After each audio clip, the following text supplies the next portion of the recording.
I was 4 years older than Anne. But the age difference actually didn't make any difference. It just worked. Well, Anne and I got along so wonderfully. Peculiar because Margot was more my age. But Margot was a very quiet girl, a lovely girl, but she loved to read and she wasn't so playful like Anna. Anna was a wildfire. And so was I. I was very lively.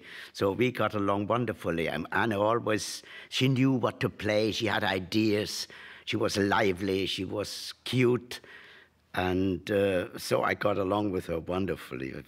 I remember the last time I saw her was before the war, of course, when they visited the last time with us in Switzerland.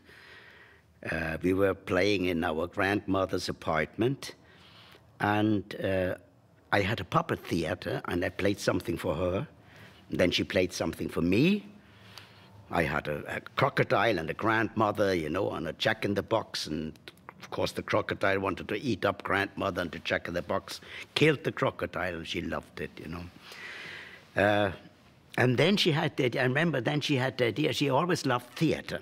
She loved, as you know, probably the world knows, film stars and things like that. So she said, Buddy, go to the closet of grandmother and put on a dress of grandmother and a hat and imitate her. Well, that was my first theatrical success I had. She loved it. She laughed very much. These were my last remembrance of Anna personally. I never experienced her in a bad mood or where you can say, oh, come on, Anna, stop it. It never happened. She was always positive in everything she did.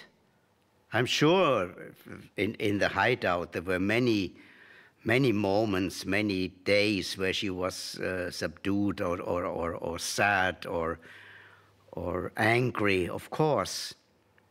That's a natural way of living. But with me, I only have positive memories of her.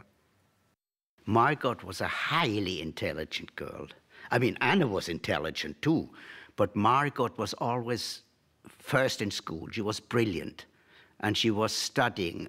Her life actually was studying, learning, reading, much more than Anna. And Anna looked up to her, but that was a little bit of a problem, of course, between the two girls. The always good learning Margot and this lively child, Anna, who had other ideas too, who loved to flirt with boys in school already. The girls were different. And Margot was leaning to Edith's mother, and Anna was Otto's child. So there was a bit of a difference between the two girls. There was great love. They loved each other, of course, but they were different. It was, for Otto, very difficult to keep the peace. Very difficult. He tried it. He always tried it. He was the one everyone turned to. Otto, please do something about it. Otto, please do that. He was the one person who tried to keep peace between all the inhabitants of the annex. He talked about that, of course. Edith and Anna's characters were completely different. Edith was a wonderful mother, but she was very quiet, very reserved, and Anna was a little explosion. Of course, that was already in freedom a bit of a difference, and locked up without any possibility to get out. Of course, this became more and more, and so the difference between those two characters became so strong that the living together with these two became very difficult. I mean, Anna wanted to get out. Anna wanted to be free. Anna wanted to go to school, the girls. And Edith was very quiet, always very Anna, don't do this. Anna, don't do that. You know, she meant well. She meant well, but it was just not in Anna's line or character. So that's where the problems came up. Edith never felt well in Holland. Edith was German, and she missed Germany. She didn't learn Dutch very well. She did not feel at home in Amsterdam. And of course, when she had to go into hiding, this negative feeling just took hold of her and gave her even more problems. Anna was full of ideas, but she had no one really to talk to. I mean, of course, she had a wonderful connection with her father, not so much with her mother. With the other in the secret annex, not very much. But what she really needed was someone she could talk to. Her father, okay, that was good, that worked, but not enough for Anna. She had no girlfriend, for instance. Every young girl must have a girlfriend she could talk to. She had no one really to communicate. Of course, she had Peter later, but that wasn't what she needed. So she developed this great talent for writing because she wanted to get rid of all her thoughts and feelings, and she made Kitty, the diary, her girlfriend. So this developed into this wonderful, deep humanistic book. Many people, through Anna's diary, get the first connection to the Holocaust. They didn't know any before what was the Holocaust. And then they read the diary of Anne Frank, and through that, they learn about the Holocaust, they learn about discrimination, they learn about differences of religion. They get more interested in humanistic questions through Anne Frank's diary.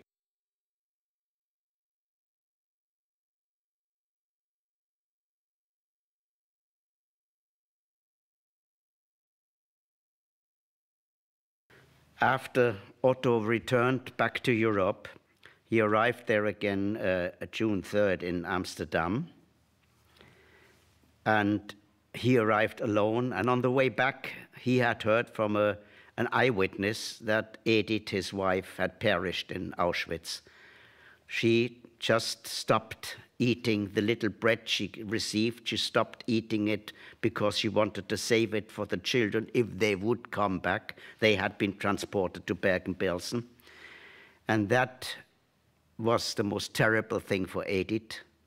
She lost her mind somehow. She stopped eating and she died of starvation. And Otto heard this on the way back to Europe from an eyewitness. But when he came back to Europe, he had all hopes that his children would come back, Anna and Margot.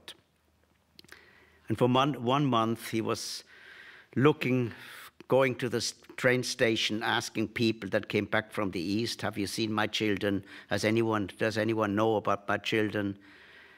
Until 1 month later, he saw on a little shield that was on a wall where all the people that came back or did not come back were marked. There was all one day Frank, Margot, Frank, Anne with crosses behind it. And you can imagine what that was for Otto. And then he tried to find out if there was anywhere or anyone around that knew anything about the children. And he found a lady in Holland who was with the children during the last weeks of their lives in Bergen-Belsen. And he went there and he rang the bell and asked, have you any news about my children? And this lady had to tell them they are no more.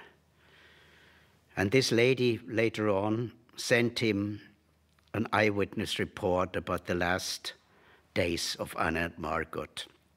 I have it, and it's terrible. It's deeply sad.